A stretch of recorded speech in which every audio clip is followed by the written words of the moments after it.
the next 45 minutes or so, we're going to be talking about reverse engineering with NSA's Ghidra. And so that I can best deliver this information to you, I need to kind of know where your background's coming from, which is always a tricky situation. So I guess I'll just ask, how many people here, show of hands, have reverse engineer on their resume? Yeah? Okay. I'm prepared for a variance of different backgrounds, so I hope everyone will get something valuable out of this. Let me start off by saying there's no classified material in this brief. Nothing derivative, nothing copied. Everything here has been generated since the public release of Ghidra. I don't know about you, if you've ever gone to a hacker conference before, taken a CD home, put it on the shared server, and it has like a bunch of copied and pasted stuff from WikiLeaks. Yeah, me neither. So just a heads up there. Okay, a little bit about me. I work at Boston Cybernetics Institute, fairly new place. I'm a co-founder and technical staff there. I used to work at Lincoln Laboratory. Got my grad degree, master's at RPI, and I had the pleasure of serving the United States Marine Corps 2002-2006. Served in Operation Iraqi Freedom. Served along some Canadians too. Although I can't remember, I was thinking about earlier this morning what the name of the base was. It was the one with like ancient ruins in it, and I swear I can't remember what it was. But wherever the Tower of Babel was. Do you remember that city that was? Anyways, I served with some Canadians there. But. Okay, so BCI, where I work, we're a public benefit corporation founded November 2nd, 2017. We're located next to Harvard University, and we do trainings on reversing exploitation, specialized in embedded systems, since that's where big demand is. And funny enough, November 2nd is actually the anniversary of the Morris worm from like 1987 or 89 or something like that. So is it a coincidence that we founded our company the same day? I don't know, but you can't prove anything, so just leave it at that. Okay, so this is the outline for today. We're going to talk about, I'm going to give you a little background, what Ghidra is, just like a few slides on reverse engineering, and then most of the time I'm going to spend demonstrating things in Ghidra, so you get to see it live. And I guess I'm the speaker, right? So they can ask questions. It's my format, right? Okay, so yeah, I mean, if you got a question or something, you can just pop one up when, if I didn't explain something clearly enough. Okay, so what's Ghidra? Well, to quote the NSA, pronounced NISA, by the way, that's from their PR department told me that. So it's a software reverse engineering suite of tools. It's free and open source. It's written in Java, which is great because that means it runs on anything. It's available on GitHub now, or you can go to nsa.gov. And I will make all these slides available on GitHub. And I have a track record of doing that. So if you just, because I know everyone's heard that before, and then the slides never make it up. I will make sure they make it up. Okay. So Ghidra was released publicly March 5th, 2019 at the RSA conference. That's just earlier this year, about 6 months ago. Title, come get your free NSA reverse engineering tool. So kudos to the PR department that came up with that. That's pretty cool. And it was, the speaker there was Rob Joyce. Okay, so, and this is just some of the version releases, just to let you know like how fast it's being updated. The dates don't match really up to anything though. Like the first release here, it says February 28th, but it wasn't released until March 5th, like publicly. So I don't know, maybe it was like an internal commit or something. But they're pretty active as far as addressing Git like issues and fixing things. There's all sorts of like interesting problems when it first came out, which they've done a pretty good job of addressing. And as far as a history, and I got to give credit here to Alexei Bolazel. So he and I did some work together. So if you do a grep for like strings formatted in like date parameters through the Java code of Ghidra, a lot of interesting dates pop out, a lot of them in the late 90s. So it seems to suggest that the tool has been developed for 20 years or so, although what is much more strongly suggestive of the long development period is the quality and the huge body of work, which we'll dive into. But that's just a fun thing. So run grep over it and see what pops out. Okay, If Ghidra really means nothing to you, if you've never seen it before, never heard of it, it's related to these tools. So if you've heard of IDA, Binary Ninja, Radare, or R2. So IDA and Binary Ninja have free and commercial versions. R2 is just free. With contrasting that to Ghidra, Ghidra is just free, completely free, open source. You can do whatever you want with it. Maybe somebody will do us all a favor, make the commercial version, have some commercial support. That'd be nice. But we haven't seen that yet. So here's some of the related tools. You want to see a detailed comparison, I'd recommend the website from Radare, which is just the bottom right-hand corner there. If you just go to Google Radare, it's like their homepage. They have a detailed comparison, which they label, quote, the unfair comparison between R2, IDA Pro, and Hopper. They have not updated it. It does include Ghidra. If you look on the far right side, they have it's like page after page after page of detailed comparisons, although unfair, so just take that. They say it's unfair. So. But it's just, if you want all the detailed information, this is the place to go get it. I hope today that I can maybe lower the barrier of intimidation of picking up the tool yourself. Maybe you can pick up a few gems here and there, things you haven't seen about the tool yet.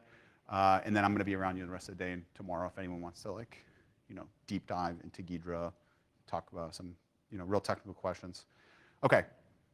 Now, this is for the few people who have never done reverse engineering before. It's like 3-4 slides, so just bear with me to explain what reverse engineering is. So forward engineering, if you think about this as spectrum of program abstraction. On the left side, you have abstract. So this is your requirements document. This is the summary. This is the human language written.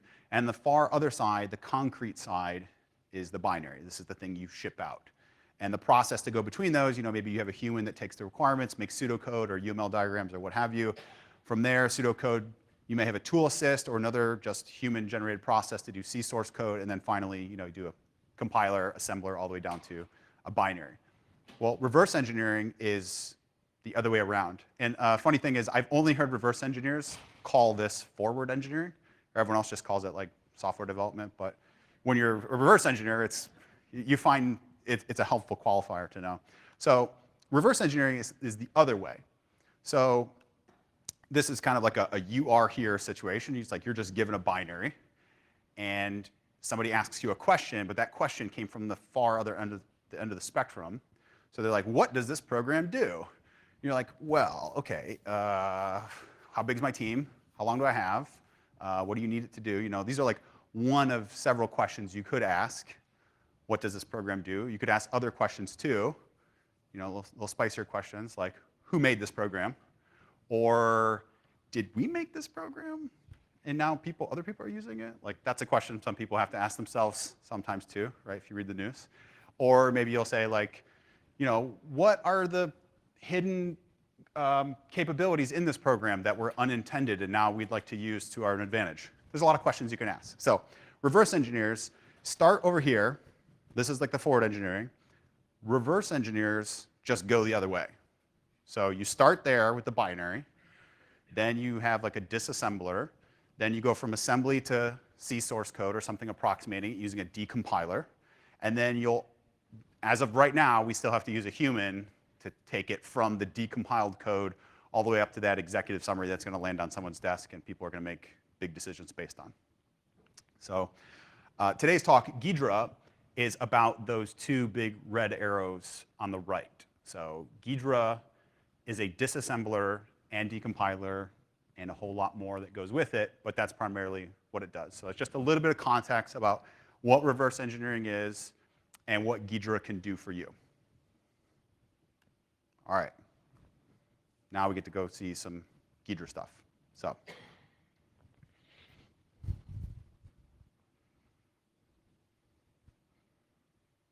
All right. So I got Ghidra. It's on the desktop here. Double click it. Ghidra's opening. All right, that's visible. Okay. So we've opened Ghidra. We have no active project. It takes a few steps to just actually get to the fun part. But the first step here is we've got to open this up. Now that we have this, we're going to start a new project, and we'll call this. Let's see. This COUNTERMEASURE 2019-1. Okay, we got a project. but we have no binaries or anything in the project, so we need to import something. So I'll just do I for import. And let's see. I have a bunch of exercises, publicly available exercises here. So let's see. So the first thing we're going to do is we're going to import this binary.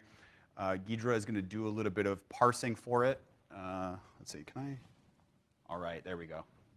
Yeah, ooh, okay, there we go. First thing I do is I change all the fonts on all my computers now.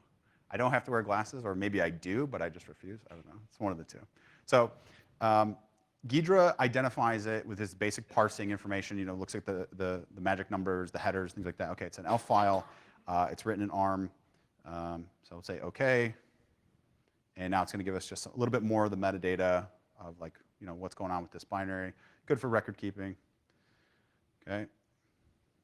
Yay, now we've imported our binary. Now it's actually, we're like so close to the fun stuff. So I'm going to double click this now. And what it's going to do is it's going to open up one of the tools. So there's a tool chest here. Ghidra is like modules and extensions and scripts and tools, and everything is like composable. But the main tool right here is going to be the code browser. So I'm going to double click this. Dragon coming at you. Be careful. Okay. So now it's going to say has not been analyzed. Yes, let's analyze it now. And here you'll find here's a lot of default analyses that will be done, and these are all configurable. You can write your own. You might already have internal processes right now to automate this process. So we're just going to go with the defaults. We'll hit analyze. Okay. Not quite any of the pizzazz or hype just yet, but at least we're finally in the tool with the code and all these intriguing icons up here that does, you know, who knows what. So we'll figure it out. Okay. So if I wanted to reverse engineer this binary, I guess the first thing I'd do is I'd probably run the binary. So there it is. It just asked me for a password. This is like a introductory training exercise we do. So it just simulates, you know, it's a program, just asks you for your password, so you got to figure it out. So what we'll do is we'll look for all the ASCII strings in the binary. So up here under window, see it says defined strings, like that. And now we have this string window pop up over here. And let's see, we'll scroll down a little bit. And I see enter password, you got it, Gmon start. I don't know what this is, so we'll see. Okay, so if we want to figure out what this program is doing, I will start off with enter password, since that's an indicator I got by running the program that at least is being accessed and used in some capacity.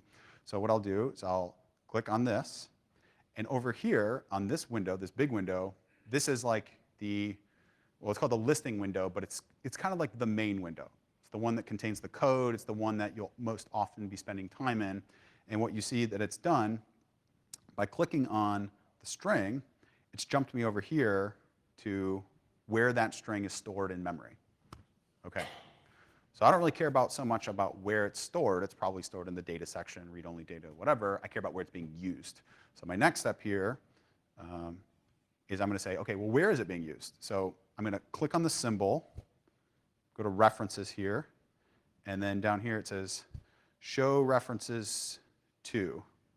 Control-Shift-F. And for those of you who ever use IDA Pro, it's like hitting X for cross-references. And also for those of you who use IDA Pro, all of the hotkeys are detrimental to my psyche. They're all like going the wrong way. They're the wrong buttons. It's like, instead of C for code in IDA, it's like C is clear in Ghidra. And it's like, that's not what I want. I want code. But so anyways, what I'm saying is I have a list of key bindings for Ghidra that are directly taken from IDA. So for those of you who use IDA often and you don't want to learn a second set of key bindings, I've already kind of started on that problem for you. Okay, tangent over.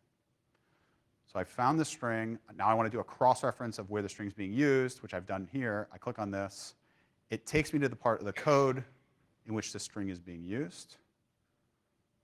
Okay, and now this is sort of like, let's get to the pizzazz, the moment where why is Ghidra so hyped up, which is all this code here can be cryptic if you have never studied ARM code before, and you may have trouble reading this.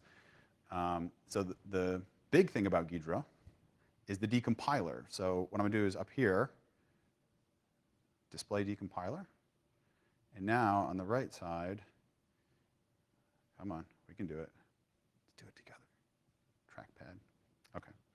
Well, over here, that's like the moneymaker of Ghidra. So it's taken a program back to source code. It's done so pretty easily. And it can do this for many different architectures. And for the architectures it cannot do it for, it makes it pretty easy for people to write their own processors so that Ghidra can then disassemble it and then lift it to the pseudocode or the C compiler. So that's sort of like the big part of Ghidra. And then what we'll do is we'll talk about some of the details, how you might use this, and I guess where you might go from here. But I guess first we got to figure out what is that password? So let's clean this code up a little bit because Ghidra doesn't finish everything for you. Let's see here. In the code, it says stack check guard to local C. Local C, I usually change the variable names of any variable name that I would say, like, would you yell at your colleague for naming their variable this? If you would, then you need to change it. That's kind of what I tell students. So, OK, so let's rename this. And I'll rename this to canary. And then let's see, we got a string compare. Let's see, printf, enter password, scanf, %s, AC stack 32. I don't think any of my colleagues would name something that. So let's rename that one. We'll go user input. OK. And now we see string compare to the static string, got to start somewhere. OK. So let me copy this. Oh, no, it copied the quotes too. I don't want the quotes. OK. All right. Let's copy this over here. And now run the program. I'll do Control-Shift-V. You got it. Yay. Right? So except, the idea here is just a simulation. But you could imagine it is a serial number, or it's a, I don't know. You can use your imagination, whatever you want it for, right? OK. So that's sort of taking you through the basics of opening a project, importing a binary. Let's walk through it. Let's find strings. Let's cross-reference it, things like that. But that's just the beginning. But this is sort of like the big hype. You got it. This is it. And it's pretty easy to install. There's lots of fun exercises online if you want to get started. This is just me speaking as a teacher. A lot of times reverse engineering can be very intimidating to people. But anybody who likes to solve puzzles would love reversing. And sometimes people love reversing so much they get obsessed about it. Like I'm sure a lot of people do here with their cybersecurity, their individual disciplines. People get so obsessed about it that during our class time, I've had to start innovating ways to break people's concentration. So like during breaks, I'll brighten the lights, and then I'll turn on increasingly obnoxious music until I get to like my favorite punk music. And then people are like, OK, I don't want to stare at a screen to this. I'm going to get up and go walk around, just so I can get their brain to relax and then come back stronger. But I just want to put it out there. If you've never done it before, now's a great time as ever. OK. So this was, let's see, this is basic program. Let's close this one. So now what I'm going to do is maybe we can go to like a little more complex scenario here.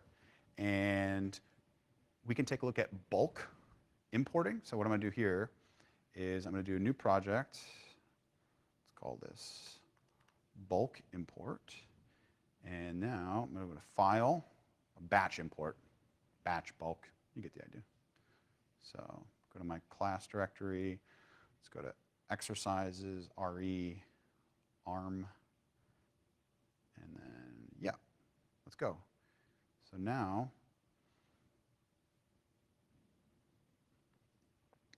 actually, I'll right-click here, expand all. There we go. So this has a big benefit because when you are doing reverse engineering in more real-world scenarios, not so much ones like the fun little thing we did here, but there's a lot of cross-referencing of files, like shared libraries, things like that. And now with this tool, you can, within the Ghidra code browser, you can reference other files outside the one you're currently browsing. So what I mean by that is, if your binary references another DLL, you can just naturally follow a link from the current binary into the other DLL, and it'll just disassemble and decompile it. So the same way forward engineers think about programs with the whole project management suite, this shows a great level of maturity for reverse engineering that I don't see in a lot of other tools. So just kind of handy to have a bulk import. Okay. One thing I have to tell you, and let me just open up, this is ARM3, do basic analysis. It's like another thing. It's asking for your, it's asking for a password, and you got to figure it out. So one of the things I want to show you here is just kind of like give you a little bit more of a tour. Now that we've sort of raced from the beginning to the end, you got to see the decompiled. So just give you a little tour of what you're looking at here. So upper left-hand corner, you got program tree. So these are like all the different sections of the binary. You can explore based on those. Down here, you have the symbol tree. So you're going to expect imports, exports, functions, if you want to go by function. And then down here, which is, I think, one of the best parts of Ghidra, which is its data type manager. So it handles data types like you would expect, like integer, float, things like that. But it also has like these meta data types, like string. String is, I mean, if you think in terms of like C, there's not really like a string. There's like an array of characters.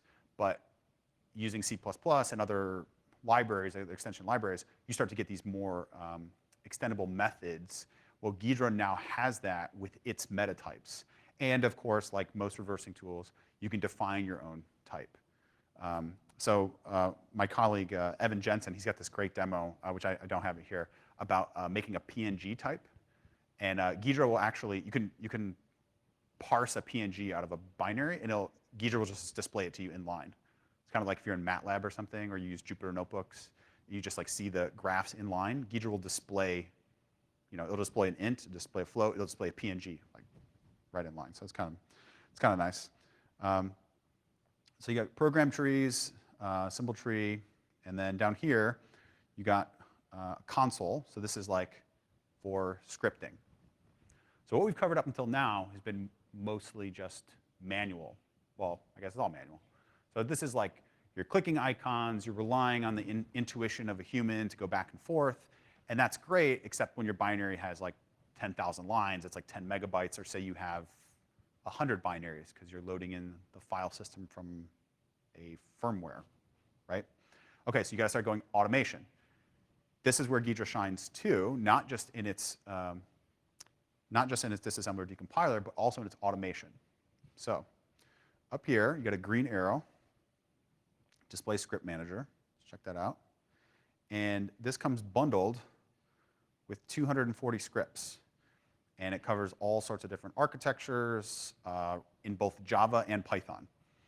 So you may recall in the beginning when I said there were other things that would suggest the maturity or length of development. If you go through these scripts and you see how mature a lot of these are, it would suggest many person years of time in development here. But let's take a look. So we will grab the simplest one possible of these scripts. And let's take a look at, I think, let's see, examples. Examples, let's go to Python, and then, let's see, Ghidra basics. There we go. It's about the basic you can go. Now up here at the top, for the scripting manager, you have this scripting manager, which is a punishment, if you ask me. Let's try to work in times in that, right? Like no syntax highlighting, no nothing, whatever. But there's also this here.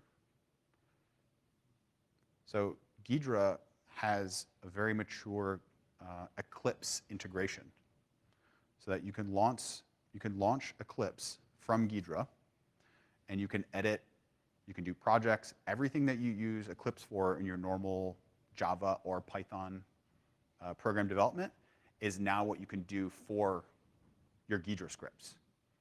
So now it's kind of taking it out of the realm of like interactive reversing, and now you're treating the program more like it's a mathematical object to be observed, manipulated, measured, patched, things like that. That's kind of how I imagine when you transition from like the intuitive back and forth manual analysis into something that's more automated. So let's see, Ghidra basics here. So this is going to do things like, let's see, ask string. This is added comment, things like this. So what I'll do is I'll go back to Ghidra here, back to the code browser. Here we go. And I'll run this. That's just with this play button up here. And we'll see what this does. So this is like the hourglass for Ghidra. Please enter a value. Let's say 42. 42, yay. OK, enter a dialog.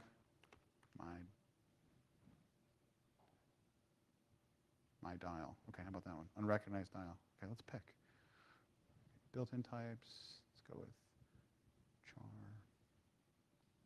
There we go.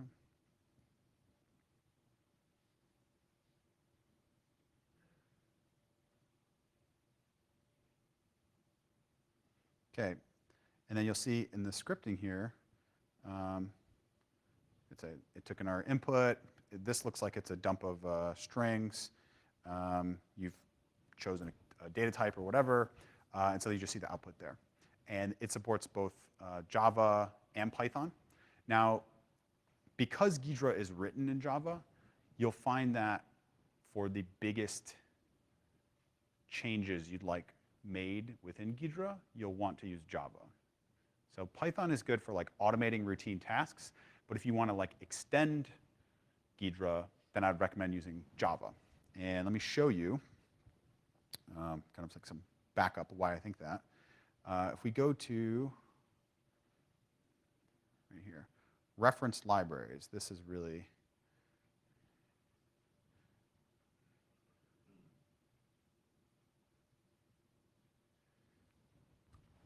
Ghidra, instead of thinking of it as like a one core tool, it's really a loose framework of plugins or extensions. And so the disassembler is a plugin, the decompiler is a plugin, the browser is a plugin, the grapher, everything you could think of is really just another Java plugin, which makes it really nice so you can easily extend it to do all sorts of things that, just different things you might want to do. So like, decompiler, things like that. So this credit here goes to Evan again, because I think this is brilliant. So he was browsing through here, and let's see, where were we looking at? We were looking at file formats here, and then down here, let's see, we see iOS Apple 8900. I don't know if you remember that one. I think that was the processor from like the first iPhone. So I don't know if this has been presented anywhere yet. So please let me know if anyone has seen this before, but I don't think it's been presented anywhere. But if we go down here, we see, OK, this is Apple 8900. We have a decryptor class. It's like, well, what are you decrypting exactly? NSA or NISA? What are you decrypting? So let's take a look. So over here, scrolling through here, we'll see iOS AES crypto, 8900 constants, key bytes. It's like, OK, what are these, I guess? Can we open declaration? Whoops. Sorry, I'm zoomed in here. It's kind of.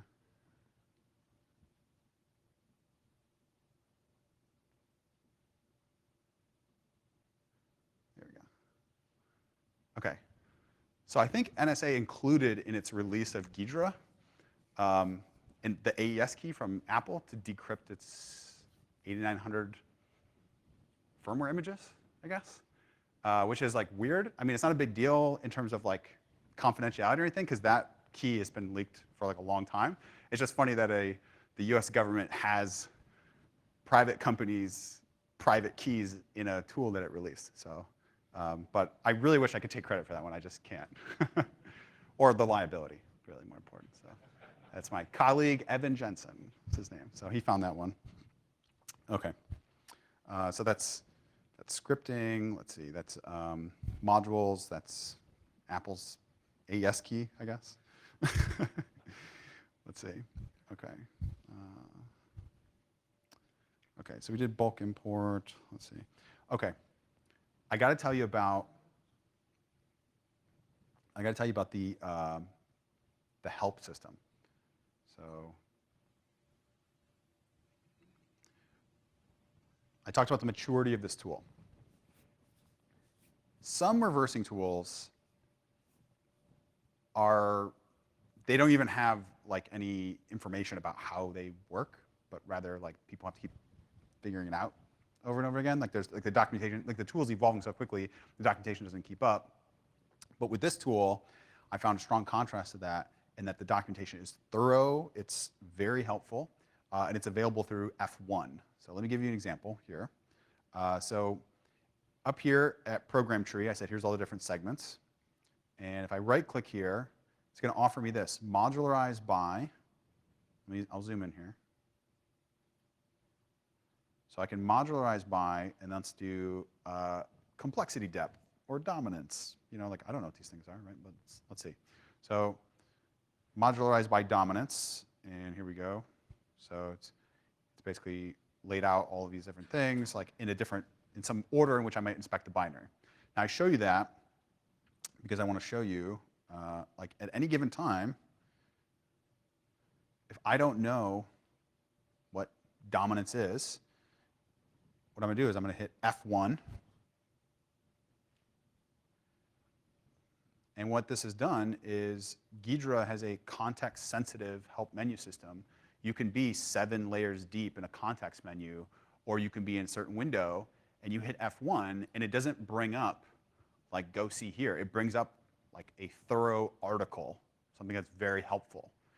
It's so helpful that when students ask me, how does this work, I said, have you tried F1 yet? Like, it's kind of like the newer version of RTFM, right? More polite, but like honestly, it's going to have a better answer than I will have on hand anyway, so read that first, then let's talk about it. So I found this to just be hugely helpful as a teacher, especially just as a person learning it on my own, since it's public release. So the help system is just like, if you got to take something away, it's F1. F1 will take you pretty far on this one. Okay.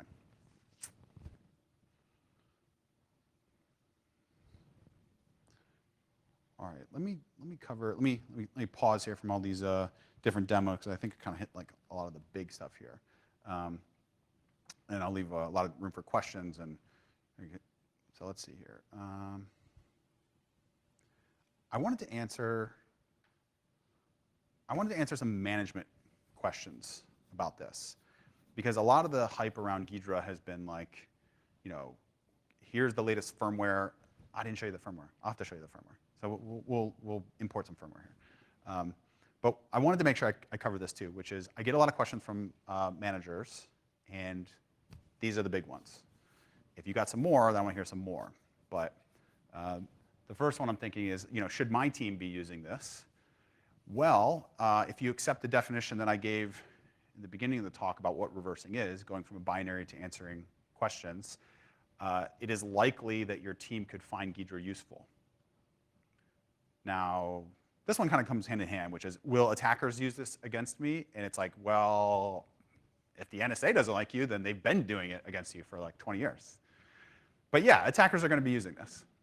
So you kind of avoid it at your own peril.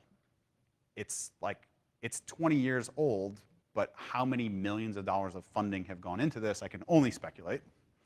And how many person years have gone into this? I mean, this is a huge body of work that no one can afford to ignore. You have to spend some time with it, see how it benefits you. It may not, but if your job is to reverse engineer, it likely will. Now, here's another one I've been getting. If it's free, will this save me money if I switch? A lot of people, I feel that compulsion, especially as people are making their the budget for the fiscal year, of saying, I'm going to dump all my IDA licenses, and I'm going to go Go right to Ghidra. We're just going to use Ghidra from now on, which that's a good, healthy instinct as a manager to always optimize so you can go forward. Here's an issue, though. I haven't mentioned anything about debugger yet.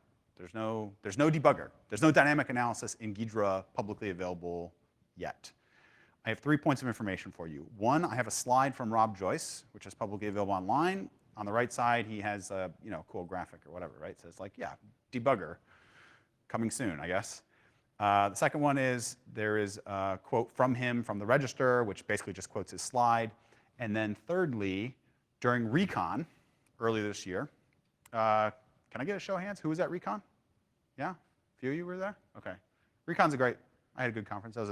It's in Montreal. An audience member asked me, said, excuse me, NSA, when will the debugger be released? And they said, they went around a little bit, but they finally landed on probably near the end of summer. So maybe I should have clarified which year they were talking about. I think they implied this summer, but that's on me. That's on me. So there's no debugger yet. And then after I have this discussion with the managers, the next thing is like, well, what about that debugger plugin I saw there's a debugger plugin on GitHub. Can't they just use that? And it's like, well, they can. It's called GDB Ghidra. It's not meant to be a full debugger.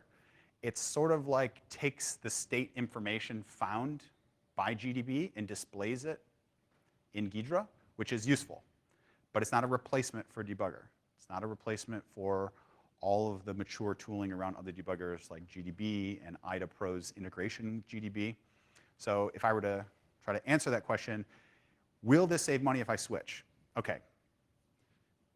If you are dealing with reverse engineering things that you'd never use dynamic analysis with, then it may save you money. IDA has its own ecosystem of automation and scripts and plugins and things like that. So it may save you money.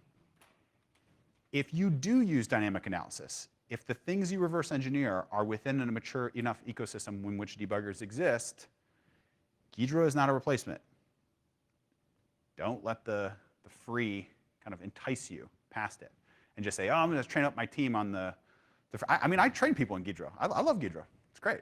I just don't want anybody to just jump the gun on that and just go right to Ghidra, because that's going to cause some problems. I mean, especially if your reverse engineers cost as much as my reverse engineers do, then wasting their time by making them do something statically when they should be doing it dynamically, that will not save you time. That will not save you money. It'll save you money on some column, and it'll just waste a whole lot of money in another column. And the net effect will be whatever you choose to spin it as. But I would say, it most likely will not save you money. OK. So let me show you I want to just show you the firmware thing, and then I think I'll do a summary, and we'll do some questions. OK? OK, let me close the code browser. I'm closing that. Closing the help system. Exiting Eclipse. Thank you. OK. Let's go back to Ghidra here.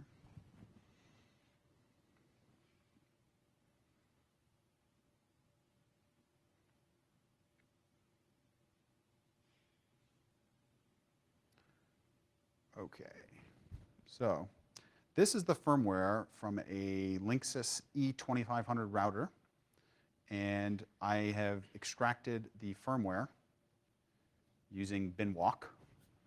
And then I have imported the entire file system into Ghidra.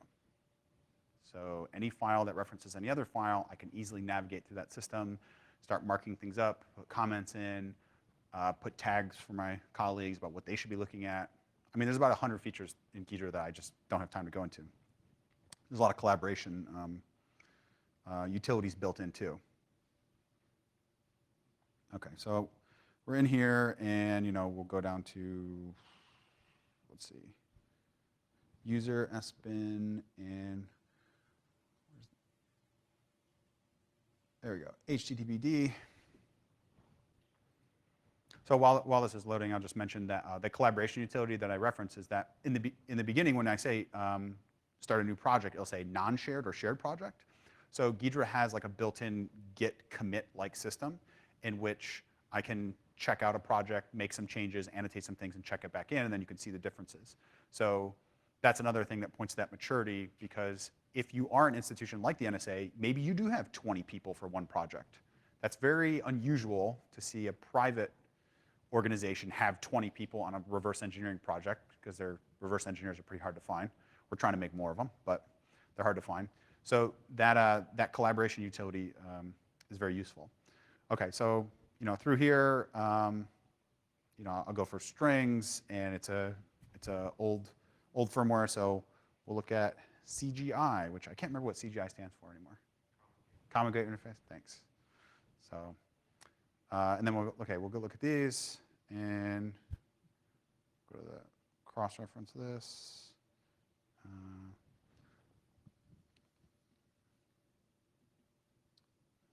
not what I want.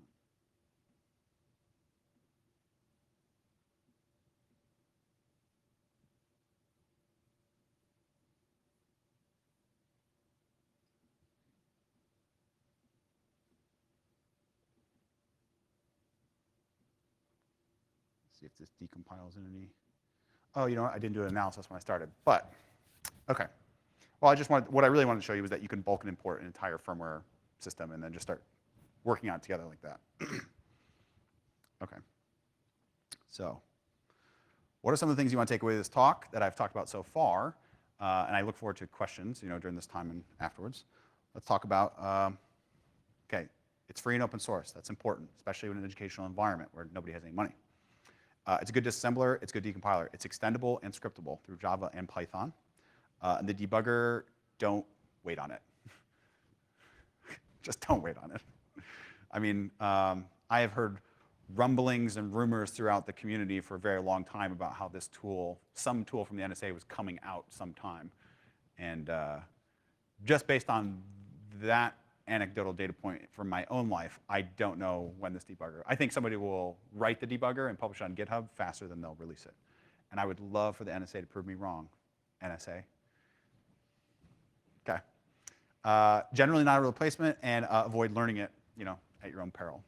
Okay. So if you're interested in Ghidra, we do trainings in Ghidra. So we were at Ring Zero in Vegas. We did a Ghidra training there. We were just out in Abu Dhabi. Did Hack in the Box. We're going to be at 44Con in London, first week of December. We're doing some Ghidra training there. And then we're doing Ghidra training out at Infiltrate in Miami. There's my contact info. It's the company website. So Twitter handles if you want to ask any questions. And one last thing I guess I'll mention for the managers, or even the reverse engineers. So much time, the valuable time of your reverse engineers or exploit devs or your security analysts or whatever, is spent configuring your tools and your environments and getting QEMU to run this one weird architecture so that you can fuzz it and you just see one weird answer. So because we've been training people in Ghidra, IDA, reversing exploitation for so long, we've had to come up with an efficient way to manage all that. So what we've done is we've sort of come up with something we're calling the BCI terminal, and we can't think of a better name, so I've kind of just stuck with it. It's kind of like Bloomberg Terminal for finance, but this is sort of for exploit dev. So it's collaboration ready, so you can just pop open the Pelican case, put 8 people on it, synchronize in real time or through a commit interface. So if you want to hear more about that stuff, we can take time offline to talk about how that can help your team be more efficient and not spend so much time, figuring out QEMU, because that is a time-consuming time. Okay. So at this point, why don't I open up for questions about Ghidra?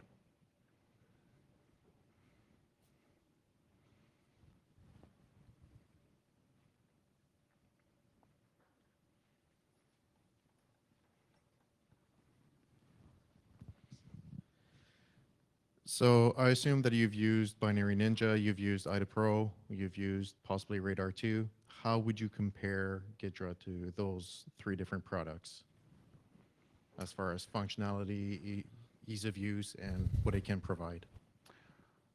Well, what comes to mind immediately is documentation. So Binary Ninja is just evolving so quickly. I think it's terrific what it's doing for the community.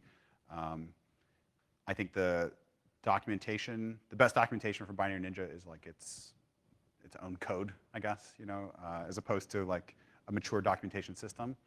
As a reverse engineer, I don't have favorites. I can't afford to have favorites because I have to be as effective and efficient as possible. So we make sure that we have all tools at all times, depending on what it calls for. So sometimes it's just like programming languages, kind of a good way to think about it. So if you need to like solve this problem, maybe Go is best, or maybe assembly is best, or this. So I think Ghidra is definitely a contender. I don't think it doesn't. I wouldn't write off the other tools. To me, it's just one more tool in my toolbox. If you have more specific question about how they compare, I could try answering that too. But did that answer your question? Okay. Okay.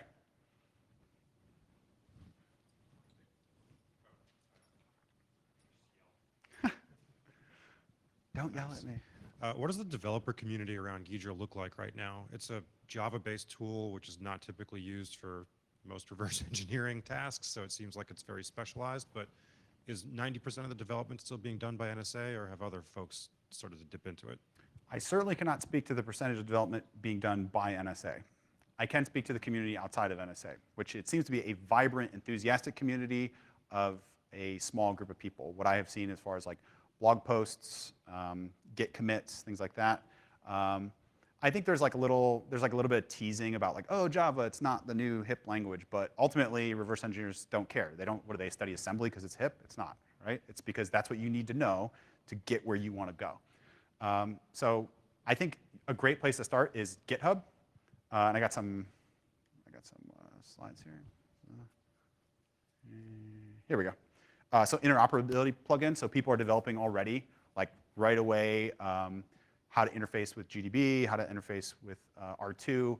I mean, people are enthusiastic about this, although I think the community to expand even further could use some like free workshops to talk about Ghidra development. Right now, it's still at the conferences where the prices can be prohibitive for a lot of people. So I think getting some classes, especially in academia, since Ghidra is free and open source, I think you could really spur a large growth for students that want to develop in Java or Python, either one of them. So doesn't answer your question because I don't know about the percentages, but I can say it's active and people are enthusiastic. Just Google Ghidra and everybody's got a new plugin out every week. Yeah, great. Just wanted to get a barometer on it. That sounds good. Sure.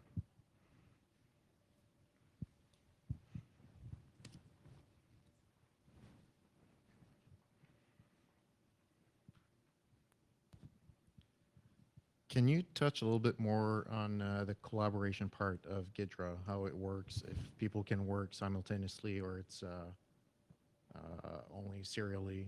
That's a good question. So it's definitely not serially. It is a push, commit, pull situation. It's not a real time. It's not like Google Docs. There is a plugin for IDA called iDarling, which we've been working with that actually does things in real time. Ghidra does not do things in real time. You can do things simultaneously or in parallel. You can check out the project. You can work on separate functions. I didn't mention, it is a client-server relationship. So you set up a Ghidra server, and then people connect to it. And then you can check out the project. Once you connect, you'll see all the different projects that are listed. So you can organize like your working group out of that, and keeps track of checkout times, pushes, pulls, diffs, things like that. It is the mark of a mature reversing environment to start doing that, as opposed to like walking down the hall and looking over someone's shoulder, especially if you have like really big projects and you have a team of 10, 15 people.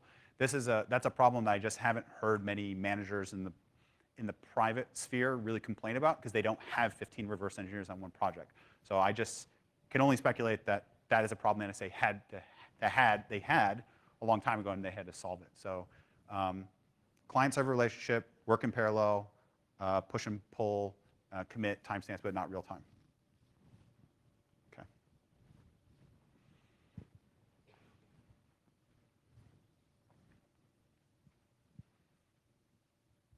Have you ever tried using the Eclipse debugger with anything that you've pushed out of Ghidra? I have not. I think that Eclipse debugger does work in debugging scripts. I don't know of any. I think the full suite of capabilities within Eclipse works if you are operating directly on Ghidra or you're operating on Ghidra scripts. but that's not really where I've spent a lot of my time with Ghidra. So that's the best I got for you. Thank you. Yeah, you can always more questions or whatever. I work. One of my colleagues, Evan Jensen, so we usually teach everything together, and so we'll be focusing on different areas. So if I can answer it, chances are he can. So just give us a shout, and we'll see what we can do for you if you have any more questions.